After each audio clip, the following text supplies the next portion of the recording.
आप सुनिए सोमवती अमावस्या की कथा। कथा के अनुसार एक साहूकार के 7 बेटे, 7 बहू और एक बेटी थी। साहूकार के घर एक जोगी भिक्षा मांगने आता था।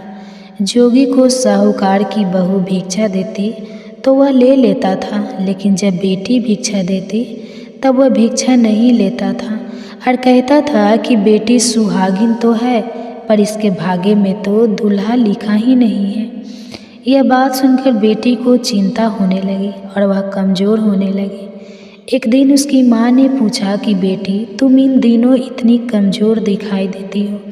तब उसने बताया कि माँ, एक जोगी भिक्षा लेने आता है जो कहता है कि बेटी है तो सुहागा, लेकिन इसके भाग्य में तो सुहागिन होना लिखा ही नहीं है। यह बात सुनकर उसकी माँ ने कहा कि कल मैं सुनूंगी। अगले दिन जब जोगी भिक्षा लेने आया तो उसकी माँ छुपकर बैठ गई। जब बेटी भिक्षा देने लगी तो जोगी ने फिर वही बात बोला।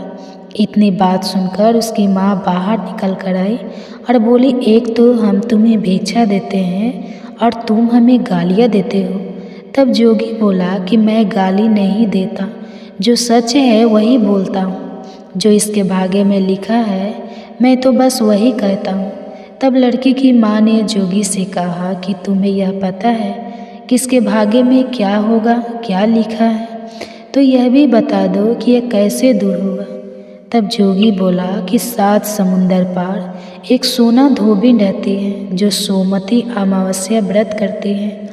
अगर वह आकर अपना फल दे दे तो इसका निवारण हो सकता है, नहीं तो विवाह होते ही इसके पति को सांप डस लेगा। यह बात सुनकर माँ बहुत रोने लगी और वह सोना धोबिन की तलाश में जाने लगी। चलते चलते रास्ते में तेज धूप पड़ने लगी तो साहूकार ने एक पीपल के पेड़ के नीचे बैठ गए। उस पीपल के पेड़ में एक गुरूर पक्षी का घोंसला था, जिसमें गुरूर का छोटा बच्चा था। साहूकारनी को घोंसले के पास एक सांप जाता दिखाई दिया तो उसने उस गरुड़ के बच्चे को बचाने के लिए सांप को मारकर ढाल के नीचे रख दिया।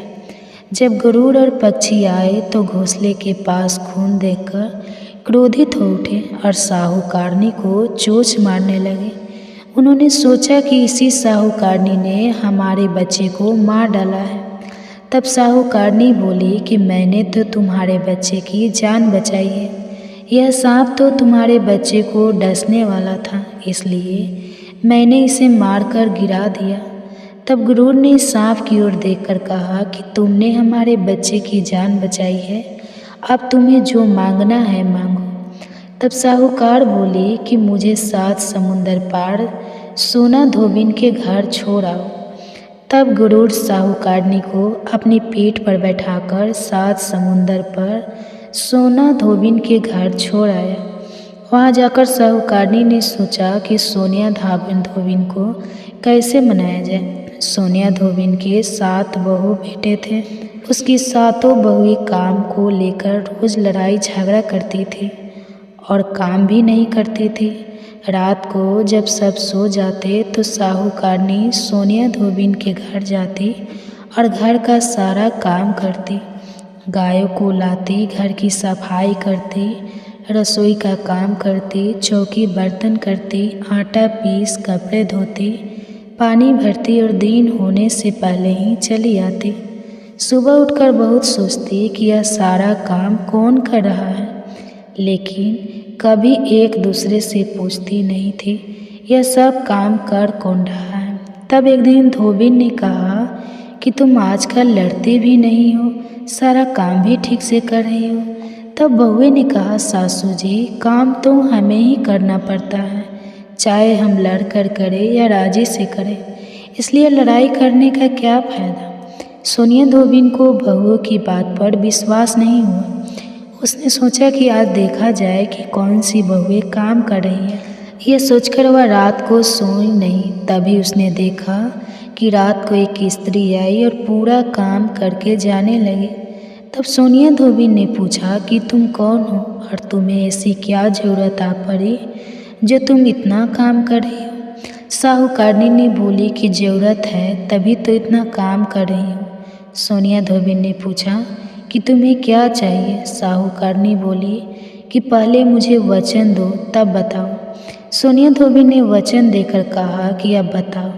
तब साहूकारनी ने बोली कि बहन, मेरी बेटी के भाग्य में दुहाग लिखा हुआ है, इसलिए आप चलकर उसे सुहाग दे और सुमति करें। सोनिया धोबिन का पति बहुत दिनों से बहुत बीमार था। तब सोनिया धोबिन अपने बेटी बहू से बोली कि मैं तो साहूकारनी के साथ जा रही हूँ। अगर पीछे से तुम्हारे पिताजी को कुछ हो जाए तो तेल घी के कूप में डालकर छोड़ देना। फिर वे दोनों साहूकारनी के घर चली गई। इधर साहूकारनी ने की बेटी का विवाह तो तय हो गया। आज विवाह का दिन था। साहूकारनी की बेटी का विवाह होने लगा। दूल्हा फेरों में बैठ गया। सोनिया धोबी ने दूल्हे के घुटने के पास कच्चा कड़वा रखा, उसमें दूध डाला और तात का तार लेकर बैठ गई। थोड़ी देर बाद सांप दूल्हे को डसने के लिए आया। सोनिया धोबी ने कड़वा आगे रखा और तार से बांध दिया, लेकिन दूल्हा डर के मारे मर गया। तब सोनिया धोबी ने टीके में से रोली निकाली, मांग में से सिंदूर निकाला, आँख में से काजल निकाला और मेहंदी निकालकर छोटी अंगुली से छींटे मारे और बोली कि आज तक मैंने जितनी सोमती अमावस्या करी उनका फल साहूकारनी की बेटी को हो लग जाए और आगे जो मैं सोमती अमावस्या करूँ वह मेरे बेटे को लगे। ऐसा कहते ही दूल्हा जीवित हो गया और तब सोमती अमावस्या की जय जय बोलने लगे। सब सोनिया धोबिन की जय जयकार करने लगे। जब सोनिया धोबिन वापस जाने लगी तो साहूकारनी बोली कि बहन, तुमने मेरे दामाद को नया जीवन दिया है, इसलिए कुछ भी मांग सकती हो। वह बोली कि मुझे कुछ नहीं चाहिए, सिर्फ एक हांडी दे दो। वह हांडी लेकर चलने लगी। रास्ते में सोमती अमावस्या का दिन आया तो वह हांडी की 108 परिक्रमा लगाकर पीपल के पेड़ के नीचे गाड़ कर घर आ जाती है। घर आकर उसने देखा कि उसका पति मरा हुआ तेल और घी के कूप में पड़ा हुआ है। तब उसने टीके में से रोली निकाली, मांग में से सिंदूर निकाला, आँख के किनारे से काजल निकाला, नंबा में से मेहंदी निकाली, चिटकी अंगुली से छींटे दिए और बोली, मैंने जो रास्ते में सोमती अमावस्या की है उसका फल मेरे पति को लगे। ऐसा कहते ही उसका पति उठकर बैठ गया। फिर घर में एक ज्योतिष आया और बोला कि आज सोमवती अमावस्या का दिन है, इसलिए मुझे दक्षिणा दो। सोनिया धोबिन बोली कि मुझे तो सोमवती रास्ते में पड़ी थी, मैंने तो कुछ भी यहाँ नहीं किया। जो कुछ किया वह सब पीपल के पेड़ के नीचे ही गाड़ दिया। ज्योतिष ब्राह्मण ने जाकर पीपल के पेड़ के नीचे खोद कर देखा तो 108 और सोने की ईंटें मिली। ज्योतिष ब्राह्मण सबको घर ले आया और बोला कि ऐसी फेरी की है और मुझे बोल रही है कि कुछ भी नहीं किया। तब सोनिया धोबिन बोली कि महाराज, यह तो आपके भाग्य से ही हुआ है, इसलिए इसे तुम ही लेकर जाओ। ब्राह्मण कहने लगा कि मेरी तो इसमें चौथी पाती है, बाकी आपका जिसे मन हो उसे दे देना। फिर सारी नगरी में बोल दिया गया कि सब सोमवती अमावस्या का व्रत कीजिए। हे सोमवती अमावस्या, जैसे साहूकार की बेटी को सुहाग दिया वैसा सबको देना। सोमवती अमावस्या की कहानी कहने वाले को, कहानी सुनने वाले को, हुंकार भरने वाले को और अपने पूरे परिवार को देना। सोमवती अमावस्या की जय, सोनिया धोबिन की जय। प्रिय भक्तजनों, यह थी सोमवती अमावस्या की कथा। अब आप सुनिए सोमवार व्रत की कथा। तो आइए प्रसन्नचित मन से इस कथा का श्रवण करते हैं। बहुत समय पहले की बात है। एक गांव में एक ब्राह्मण दंपति रहते थे। उनके कोई संतान नहीं थी। वे भगवान शिव के परम भक्त थे और नियमित रूप से उनकी पूजा करते थे। एक दिन भगवान शिव उनके सामने प्रकट हुए और कहा, तुम्हें एक पुत्र रत्न की प्राप्ति होगी, लेकिन वह केवल 12 वर्षों तक ही जीवित रहेगा। यह सुनकर ब्राह्मण और उनकी पत्नी अत्यंत दुखी हो गए, लेकिन उन्होंने भगवान शिव का धन्यवाद किया। कुछ समय बाद ब्राह्मण के घर एक पुत्र का जन्म हुआ। वह बालक अत्यंत सुंदर और तेजस्वी था। जैसे जैसे वह बड़ा हुआ, ब्राह्मण दंपति का उसके प्रति स्नेह बढ़ता गया, लेकिन उन्हें 12 वर्षों की सीमा की बात हमेशा याद रहती थी। जब बालक 11 वर्ष का हुआ तो ब्राह्मण ने उसे काशी भेजने का निर्णय लिया ताकि वह वहाँ विद्या अध्ययन कर सके। यात्रा के दौरान ब्राह्मण ने बालक के साथ कुछ दास भेजे और कहा कि वे बालक का हर परिस्थिति में ध्यान रखें। बालक काशी पहुंचा और वहाँ एक गुरुकुल में अध्ययन करने लगा। एक दिन भगवान शिव के एक भक्त जो सोमवार व्रत का पालन करता था, बालक को व्रत की महिमा के बारे में बताया। बालक ने भी भगवान शिव की कृपा पाने के लिए सोमवार व्रत रखना शुरू कर दिया। 12वें वर्ष के अंत में जब उसकी मृत्यु का समय आया तो भगवान शिव ने उसकी तपस्या और व्रत से प्रसन्न होकर उसकी आयु बढ़ा दी। उन्होंने कहा, हे वत्स, मैं तुम्हारे सोमवार व्रत से प्रसन्न हूँ। तुम दीर्घायु और सुखी जीवन जियोगे। पौराणिक कथा के अनुसार देवी पार्वती ने भगवान शिव को पति रूप में पाने के लिए कठोर तप किया। उन्होंने कई वर्षों तक सोमवार व्रत का पालन किया। उनकी तपस्या और श्रद्धा से प्रसन्न होकर भगवान शिव ने उन्हें अपनी अर्धांगिनी के रूप में स्वीकार किया। और इसके पौराणिक कथा के अनुसार चंद्र देवता को श्राप से मुक्त करने के लिए भी सोमवार व्रत का महत्व है। कथा के अनुसार चंद्रदेव को ब्रह्मा जी ने सोमवार व्रत का पालन करने की सलाह दी थी। उन्होंने इस व्रत को अपनाया और शिव जी की कृपा से अपने दोषों से मुक्त हो गए। व्रत के दिन सात्विक भोजन करें और मांस मदिरा से दूर रहें। पूजा में बेलपत्र, भस्म और सफ़ेद फूल का विशेष महत्व है। व्रत करने वाला व्यक्ति क्रोध, छल, कपट और झूठ से बचे।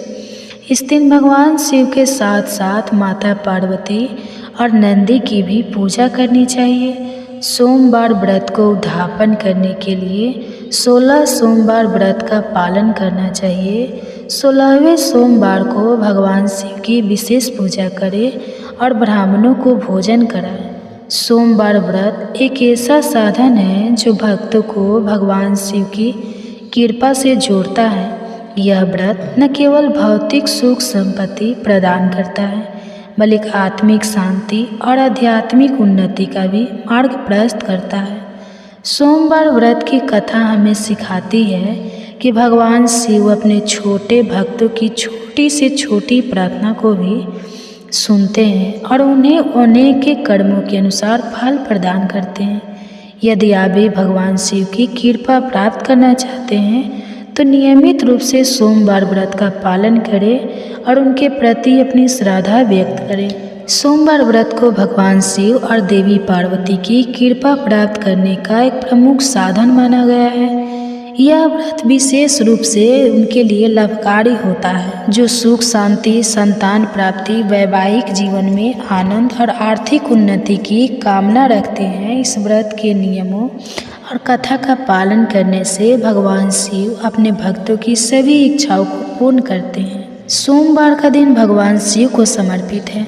पौराणिक मान्यताओं के अनुसार सोमवार व्रत करने से भगवान शिव प्रसन्न होते हैं और भक्तों की सभी मनोकामनाएं पूर्ण करते हैं।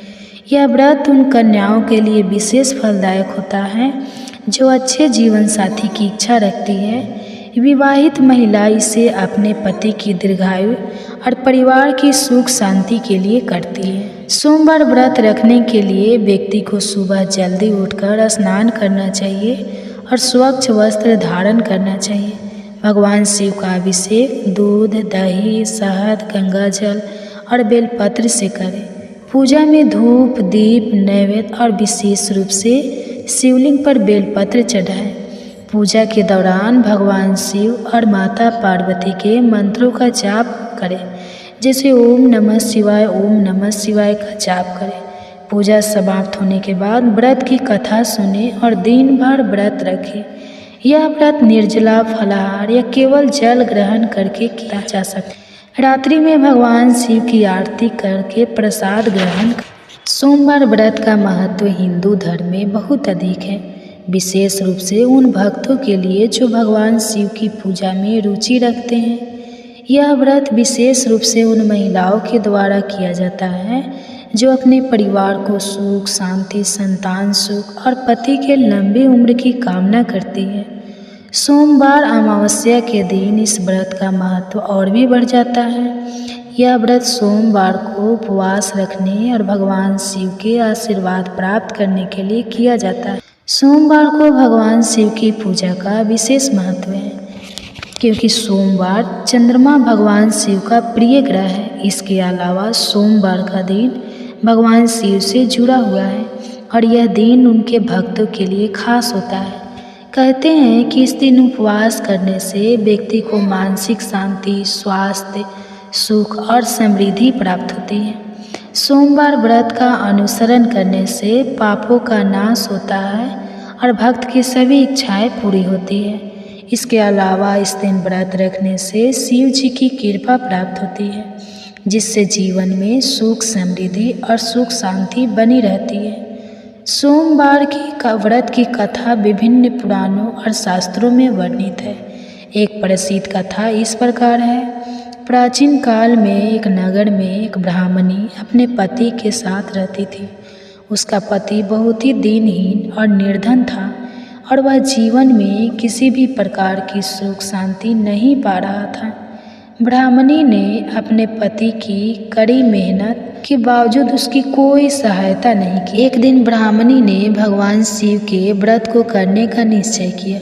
उसने अपने पति से कहा, मैं सोमवती व्रत करूंगी ताकि हमें भगवान शिव की कृपा प्राप्त हो और हमारे जीवन में सुख और समृद्धि आए। ब्राह्मणी ने नियमित रूप से सोमवार को उपवास रखकर भगवान शिव की पूजा शुरू की। भगवान शिव की पूजा करते हुए उसने उन्हें भोग चढ़ाया, मंत्रों का उच्चारण किया और व्रत का पालन किया। कई महीनों तक उसने यही प्रक्रिया जारी रखी।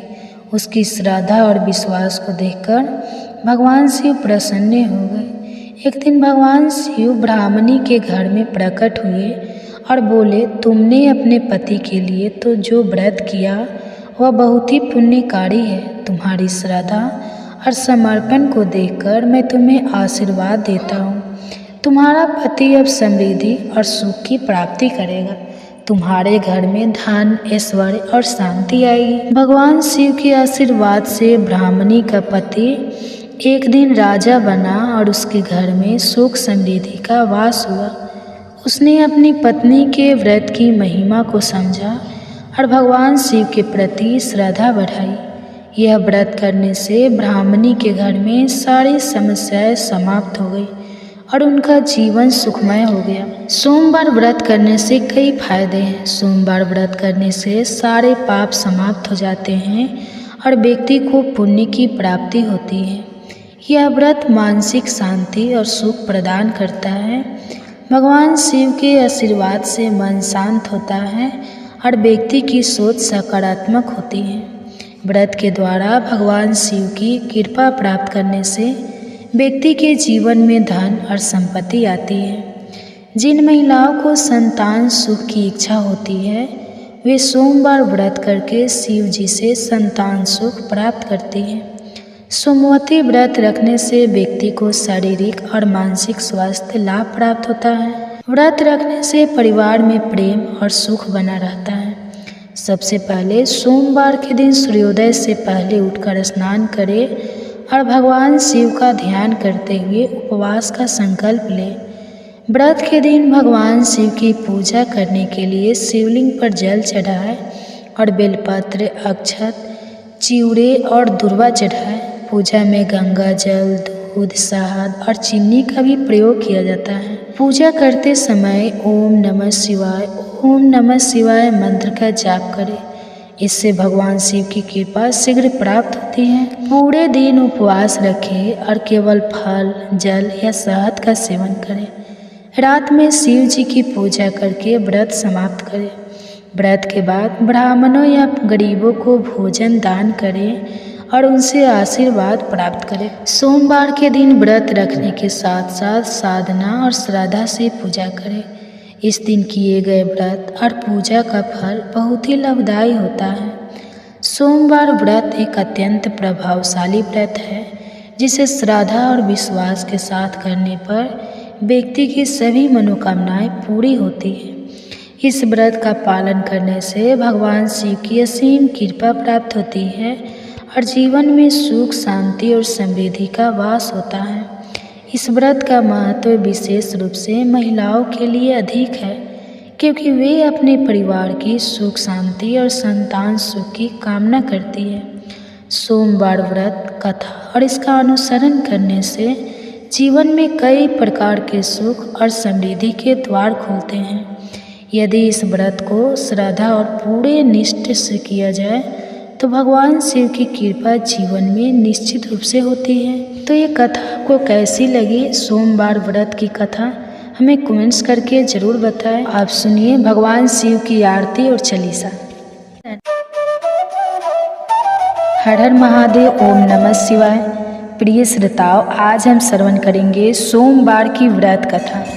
सोमवार के व्रत की कथा एक लड़की और उसके भाई की बहुत ही दुख भरी कहानी से शुरू करेंगे।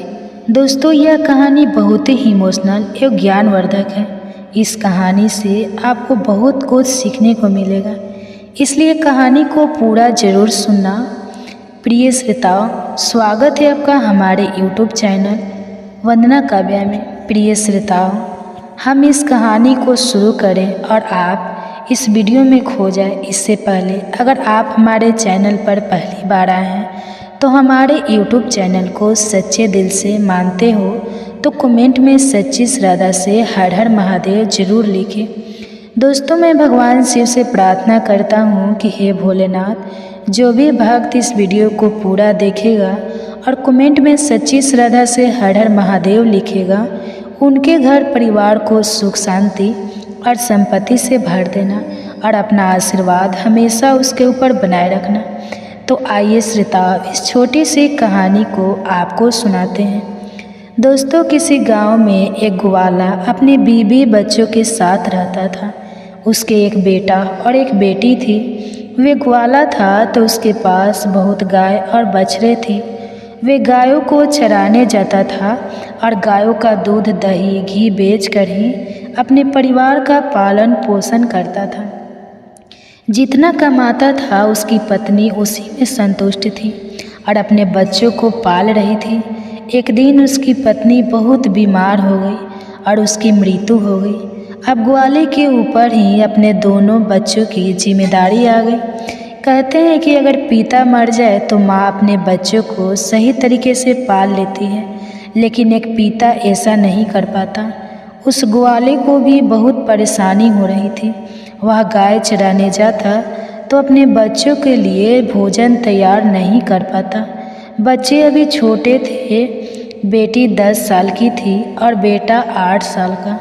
कुछ में ऐसे ही बीत गया। फिर ग्वाले ने बच्चों के पालन पोषण के दूसरी शादी कर ली।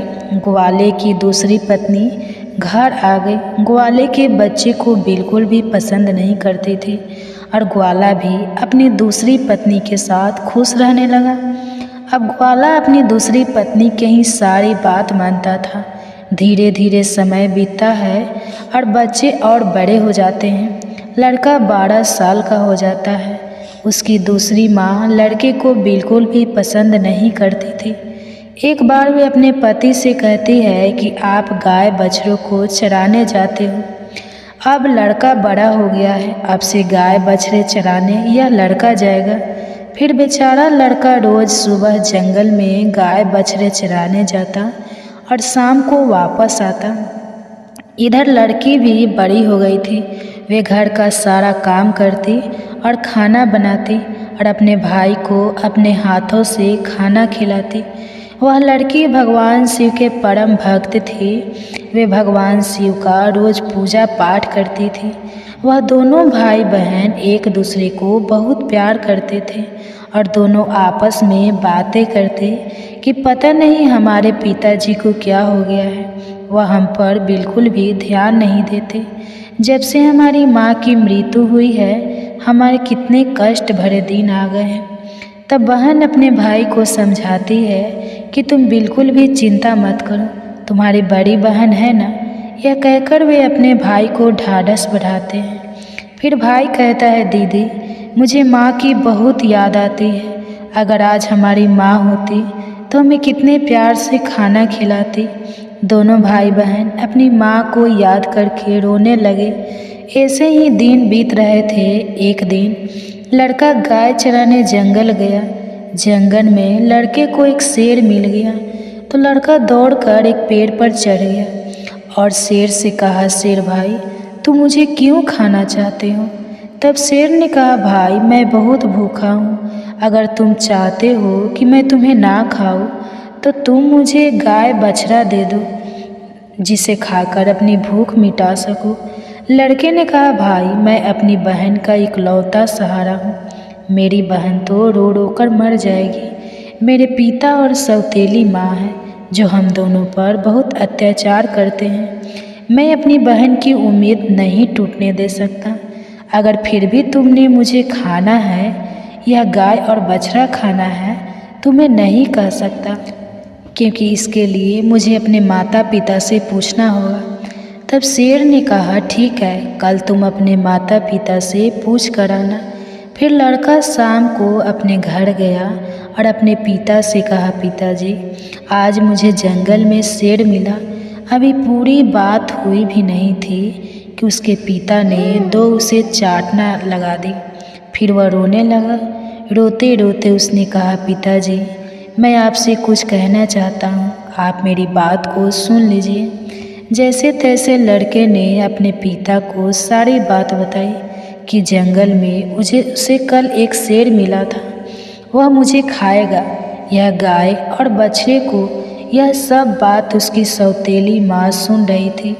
उसने कहा कि गाय और बछड़ा कम नहीं होना चाहिए। पता है वह कितने कीमती हैं, उनके दूध से ही तो हमारा घर चलता है और तुम्हारे बिना तो हमारा कुछ नहीं बिगड़ेगा। इसलिए अच्छा है शेर तुम्हें खा जाए। अब वह बेचारा दुखी मन से अपनी बहन के पास गया। उसकी बहन ने खाना खिलाया और पूछा कि तुम इतने उदास क्यों हो? तब लड़के ने सारी बात अपनी बहन को बताती तो उसकी बहन उसे समझाने लगी कि तुम तो मेरी ज़िंदगी का आधार हो भाई, तुम्हारे बिना ना तो मैं जीने की सोच भी नहीं सकती।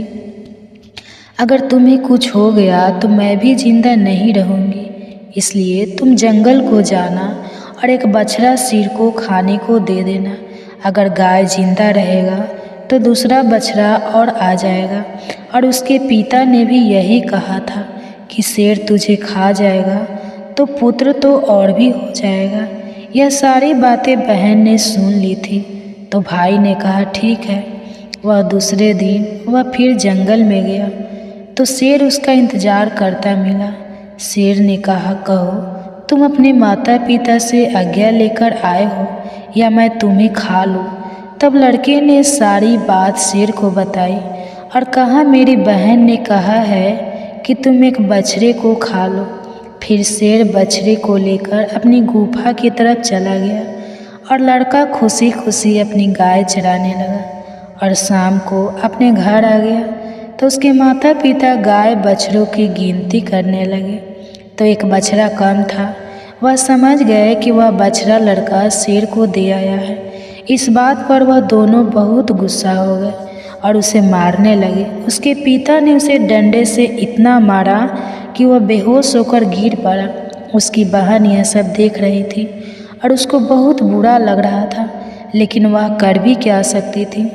जब उसके माता पिता चले गए तब बहन अपने भाई को उठाकर कमरे में ले गई और उस पर पानी के छींटे मारे। जब होश में भाई आ गया तो उसे पानी पिलाया, खाना खिलाया। दोनों भाई बहन बहुत देर तक रोती रही। फिर बहन ने कहा, भाई अब तुम्हारा यहाँ रहना खतरे से खाली नहीं है। मेरे पास माँ की यह निशानी या अंगूठी है, तुम यह अंगूठी पहन लो और यह घर छोड़कर चले जाओ। अगर तुम जीवित रहोगे तो मुझे आशा रहेगी और हम कभी न कभी ज़रूर मिल जाएंगे।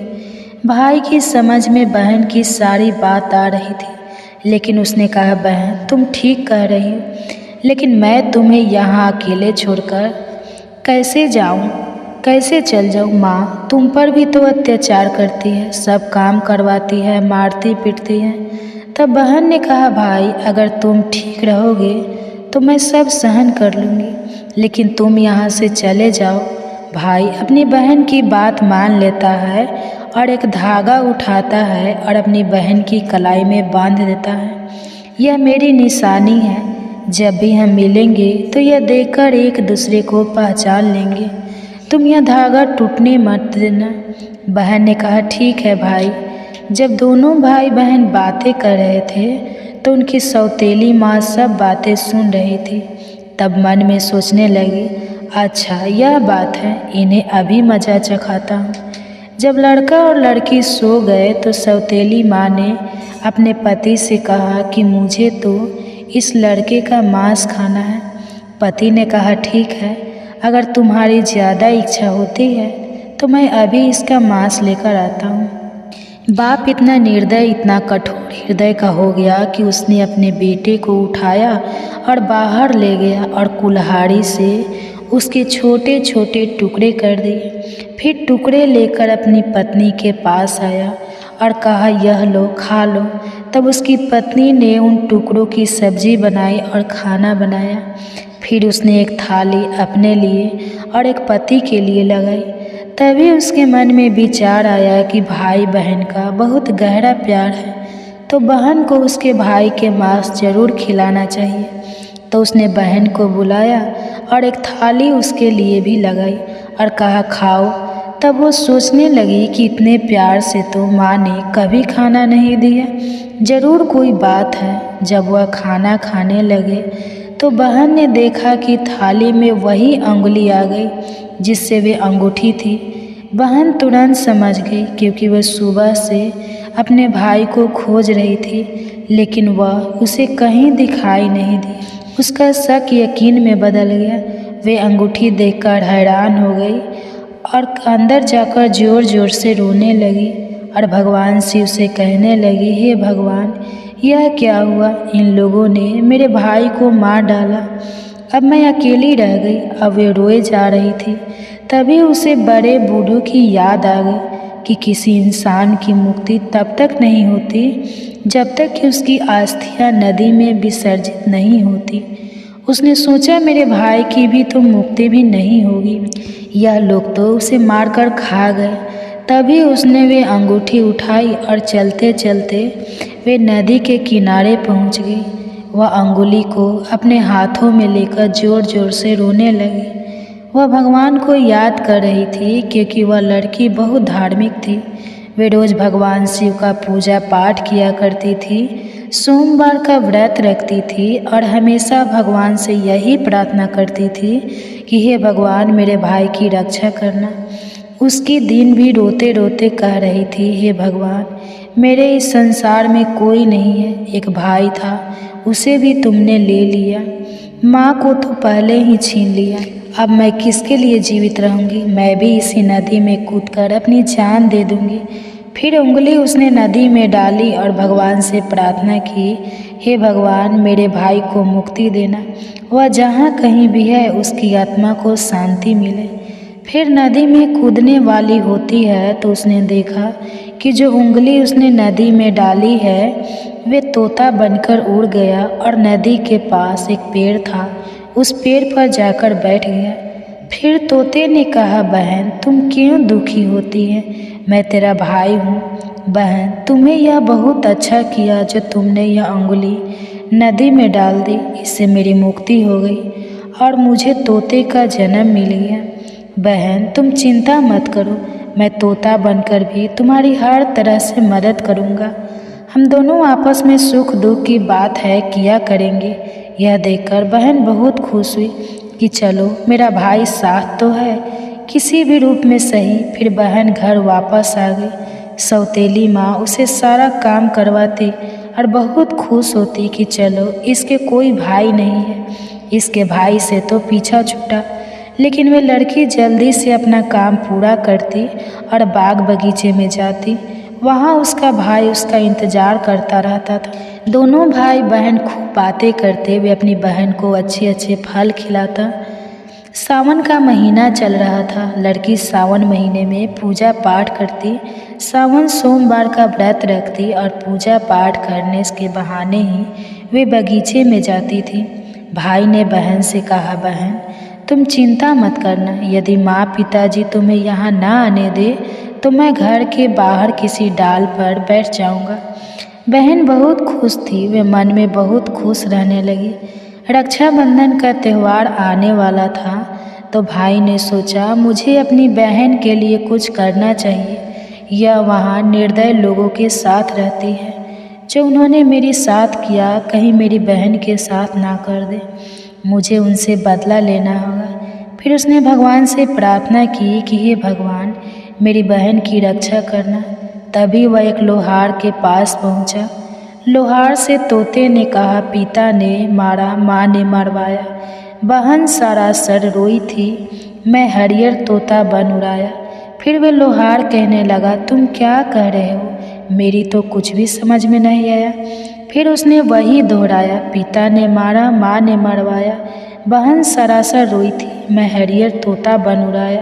तोते को बोलता हुआ देखकर उसे उसकी बातें सुनने का मन हुआ। वह कहने लगा, होता तोता तुम मुझे खुल कर बताओ, तुम क्या कहना चाहते हो। तब तोते ने सारी बात लोहार को बताई। लोहार तोते की बात सुनकर कहता है, तुम्हारी कहानी तो बहुत ही दुख भरी है, यह सुनकर मुझे रोना आ रहा है। तुम बताओ तुम मुझसे क्या चाहते हो, अगर तुम चाहो तो मैं तुम्हारे लिए अपनी जान भी दे सकता हूँ। तब तोते ने कहा, मुझे कुछ नहीं चाहिए, बस तुम मेरे लिए एक ऐसी कतार बना दो जो तलवार से भी तेज हो। लोहार ने कहा, ठीक है भाई। फिर लोहार ने तोते के लिए कतार बनाई। कतार बन गई। तोते ने कहा, इस कतार को मेरे पंखों में छुपा दो। लोहार ने कतार तोता के पंखों में छुपा दी। वह तोता वापस पेड़ पर आ गया। उसने अपनी बहन को कुछ नहीं बताया।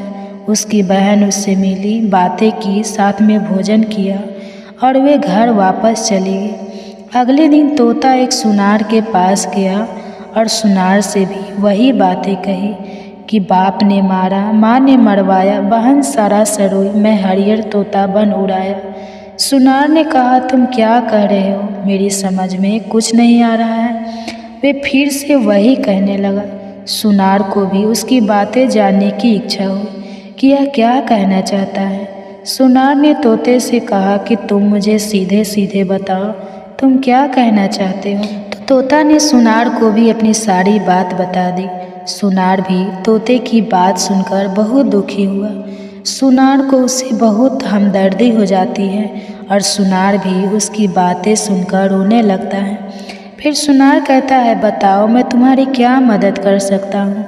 तोते ने कहा कि भाई रक्षाबंधन आने वाला है, मैं अपनी बहन को सोने के कुछ गहने देना चाहता हूँ, तो तुम मेरी बहन के लिए गहने बना दो। सुनार ने कहा, बस इतनी सी बात बताओ, क्या क्या बनाना है। फिर सुनार ने उसकी बहन के लिए कुछ गहने बना दिए। तो तोते ने उसे बहुत धन्यवाद दिया और कहा, भाई यह गहने तुम मेरी गर्दन में डाल दो। सुनार ने वह गहने उसके गर्दन में डाल दिए। फिर तोता उड़कर उसी पेड़ पर आ गया जिस पेड़ पर वे रहता था। उसी पेड़ के खोल में तोता ने उन गहनों को रख दिया।